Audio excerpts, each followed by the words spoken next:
Les temps ont bien changé. Quand j'étais jeune, du jour au lendemain, la sécheresse s'est abattue sur la vallée et a tout dévasté. Hommes, champs, bêtes, tout n'était que désolation. Sous le pont Faidherbe à Saint-Louis, on pouvait traverser le fleuve à pied. L'eau de la mer remontait le lit du fleuve, impossible de cultiver. Tous mes cousins ont choisi l'exil vers Dakar, Nouakchott ou la France. Car, comment vivre sans eau? C'est pour maîtriser l'eau et satisfaire les différents besoins que le Mali, la Mauritanie et le Sénégal ont créé, le 11 mars 1972, l'Organisation pour la mise en valeur du fleuve Sénégal, OMVS. En 2006, la Guinée est venue les rejoindre. Ensemble, ils conçoivent et exécutent des programmes de développement économique et social. Le fleuve Sénégal est long de 1750 km et prend sa source dans le Fouta Djallon en Guinée. Il arrose ensuite le Mali, puis la Mauritanie et le Sénégal, tout en servant de frontière entre ces deux pays avant de se jeter dans l'océan Atlantique à Saint-Louis. Le fleuve se forme en fait à Bafoullabé au Mali par la confluence de deux grandes rivières qui descendent du massif du Fouta Djallon, le Bafing et le Bakoye. Il reçoit plus loin, sur sa rive gauche, la Falémé qui est son principal affluent. Le bassin du fleuve Sénégal est le territoire sur lequel l'eau des pluies finit par rejoindre le fleuve. Il est peuplé de 3 500 000 habitants et sa superficie est d'environ 337 000 km². L'eau coule toujours de l'amont vers l'aval. Tout ce qui se passe en amont a une influence sur l'aval. Par exemple, si quelqu'un prend de l'eau en Guinée ou au Mali, c'est autant d'eau qui n'arrivera pas en Mauritanie ou au Sénégal. Si quelqu'un jette un produit chimique dans l'eau en amont, c'est la personne qui se situe en aval qui sera malade en buvant l'eau polluée. C'est pourquoi il est essentiel que tous les pays riverains gèrent ensemble le fleuve et son bassin. Le premier objectif de cette gestion commune du fleuve est la maîtrise de l'eau. Ainsi, l'OMVS construit des barrages pour réguler le débit du fleuve et stocker de l'eau pour tous les usages. Sur le fleuve Sénégal, il y a actuellement 3 barrages en fonctionnement. Les barrages de Manantali et de Fellou situés au Mali, dans la région de Kaye. Celui de Diamant, situé entre la Mauritanie et le Sénégal. Un 4e barrage est en construction à Gouina. Ils sont tous une propriété commune des États membres de l'OMVS et leur appartiennent à égalité.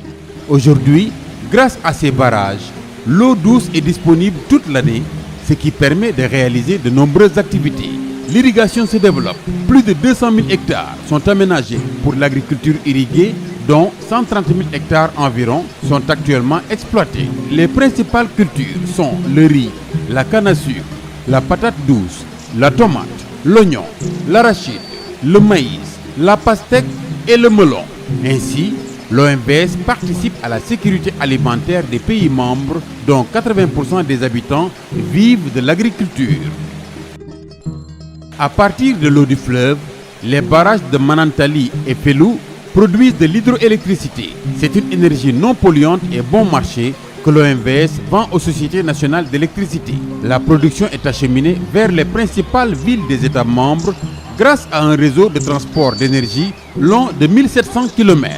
Afin de renforcer la production d'électricité, d'autres barrages sont prévus sur le fleuve Sénégal et ses grands affluents comme Gouina sur le fleuve Sénégal, Gourbassi sur la Falémé, Boureya et Koukoutamba sur le Bafing.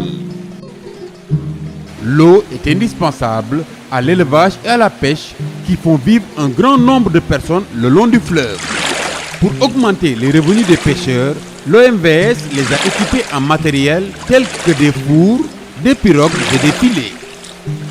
L'organisation a également construit de nombreuses infrastructures comme des quais de pêche, des marchés à poissons et des fermes piscicoles entre autres pour la production, le stockage, la transformation et la commercialisation du poisson.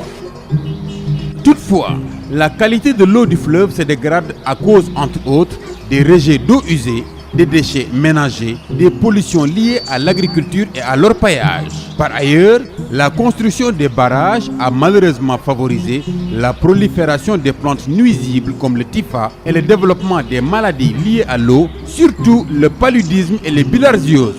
C'est pourquoi, depuis 10 ans, dans le cadre du programme de gestion intégrée des ressources en eau et de développement des usages multiples, PGIR, l'OMVS a distribué des millions de moustiquaires pour aider les États à lutter contre le paludisme. Des campagnes de sensibilisation et de traitement de masse contre les bilharzioses ont été aussi effectuées.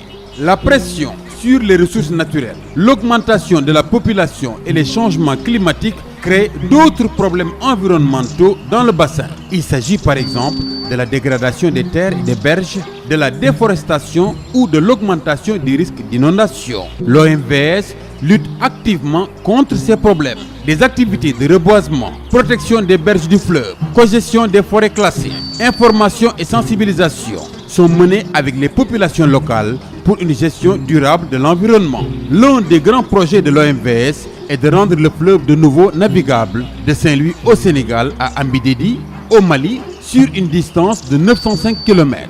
Les différents modes de transport possibles dans le bassin seront alors connectés. La route, le rail, le fleuve et la mer. Ce programme s'appelle le système intégré de transport multimodal de l'OMVS, SITRAM.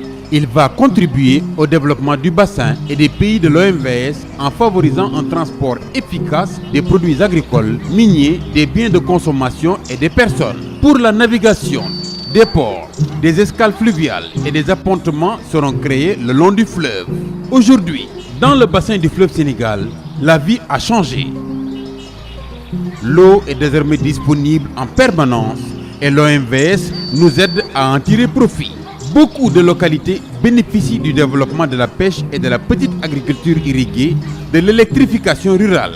Ces bienfaits s'étendent à des grandes localités éloignées du fleuve qui reçoivent de l'électricité ou de l'eau potable grâce au fleuve.